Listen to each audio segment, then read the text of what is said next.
નમસ્કાર દર્શક મિત્રો, હું શીતલ મહેતા ન્યૂઝ ઓફ કચ્છમાં આપનું સ્વાગત છે। જોઈએ આજના સમાચાર। हर सफर की पहली पसंद 70+ kilometre mileage 2100 cash discount KD auto Bhuj. બંગાળની ખાડીમાં સર્જાયેલ નવા લો પ્રેશરને પગલે ગુજરાતમાં પણ એક વધુ વરસાદી રાઉન્ડ આવશે તેમ જયપ્રકાશ માઢકે જણાવ્યું। જાણીતા જ્યોતિષકાર જયપ્રકાશ માઢકે વરસાદને લઈને મોટી આગાહી કરી। બંગાળની ખાડીમાં સર્જાયેલા નવા લો પ્રેશરને પગલે ગુજરાતમાં વધુ એક વરસાદી રાઉન્ડના મંડાણ। 1 થી 3 ઓગસ્ટ વચ્ચે ગ્રહો અને નક્ષત્રોનું પરિવર્તન ગુજરાતમાં વરસાદ લાવવા માટે બનશે મહત્વનું પરિબળ। આગામી 31 જુલાઈથી 3 ઓગસ્ટ વચ્ચે ગુજરાત અને રાજસ્થાનમાં ભારેથી અતિભારે વરસાદની પ્રબળ શક્યતા। ખાસ કરીને ઉત્તર ગુજરાત અને મધ્ય ગુજરાતના કેટલાક વિસ્તારોમાં ખાબકી શકે છે અત્યંત ભારે વરસાદ। જયપ્રકાશ માઢક જ્યોતિષશાસ્ત્રી એ જણાવ્યું કે રાજસ્થાન અને ગુજરાત ઉપર સક્રિય થયેલા લો પ્રેશરને લીધે હમણાં જે ગુજરાતમાં જોરદાર વરસાદનો રાઉન્ડ ત્રાચ્યો તારીખ 22 થી 27 જુલાઈ વચ્ચે, એ અકલ્પનીય અને રેકોર્ડ બ્રેક વરસાદ આપણે હમણાં જોયો। હજી તો આ ગુજરાત ઉપરથી આ લો પ્રેશર હજી ગયું નથી, ત્યાં બંગાળની ખાડીમાં એક નવા લો પ્રેશરનો જન્મ થયાના શુભ સમાચાર આવી ગયા છે। વળી તારીખ 1 થી 3 ઓગસ્ટ વચ્ચે મહત્વના ગ્રહો મંગળ અને શુક્રનું રાશિ પરિવર્તન થઈ રહ્યું છે અને 3જી તારીખે સૂર્ય આશ્લેષા જેવા જોરદાર નક્ષત્રમાં પ્રવેશ કરી રહ્યો છે।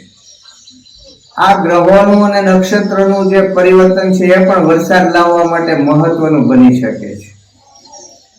બંગાળની ખાડીના ઉત્તર ભાગમાં 25 જુલાઈ અને શનિવારના રોજ જે નવું લો પ્રેશર સર્જાયું છે એનો ટ્રેક જોતા પહેલા તો ઓરિસ્સામાં અને પશ્ચિમ બંગાળમાં ભારેથી અતિ ભારે વરસાદ આવશે। ઓરિસ્સામાં તો 10-12 ઇંચ જેટલો વરસાદ ત્રાટકશે, બંગાળમાં થોડો ઓછો આવશે।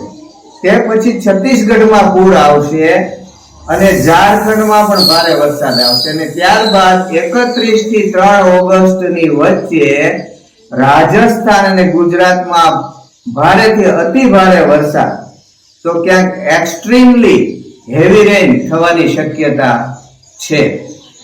આ સિસ્ટમ 28 જુલાઈ આસપાસ ઉત્તર ઓરિસ્સાના તટ પાસે ક્રોસ કરી ધીમે ધીમે પશ્ચિમ ઉત્તર પશ્ચિમ દિશા તરફ આગળ વધશે અને ક્રમશઃ છત્તીસગઢને ક્રોસ કરીને મધ્યપ્રદેશમાં પ્રવેશ કરશે। એટલે તારીખ 29 થી 31 જુલાઈમાં મધ્યપ્રદેશમાં ભારેથી અતિ ભારે વરસાદ થશે અને 31 જુલાઈ થી 3 ઓગસ્ટની વચ્ચે આ સિસ્ટમ ફરી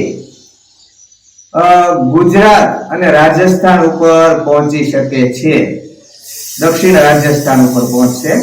તેથી તારીખ 31 જુલાઈ થી 3 ઓગસ્ટની વચ્ચેના દિવસોમાં ગુજરાતમાં ભારેથી અતિ ભારે વરસાદ થવાની શક્યતા છે અને આવો વરસાદ ક્યાં થશે તો ખાસ કરીને ઉત્તર ગુજરાત અને મધ્ય ગુજરાતમાં આવો વરસાદ થવાની શક્યતા છે, જેમાં કેટલાક વિસ્તારોમાં એક્સ્ટ્રીમલી હેવી રેન પણ આવી શકે છે અને આ તારીખોમાં રાજસ્થાનમાં પણ વરસાદ થવાની શક્યતા છે।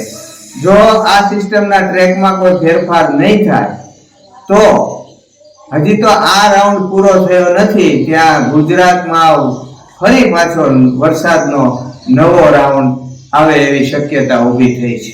અહેવાલ મહેશ બારિયા, અમરેલી। દર્શક મિત્રો, આજે તારીખ 27 જુલાઈ 2026 આ હતા આજના સમાચાર। આવતીકાલે ફરી મળીશું, ત્યાં સુધી મને રજા આપશો। નમસ્કાર।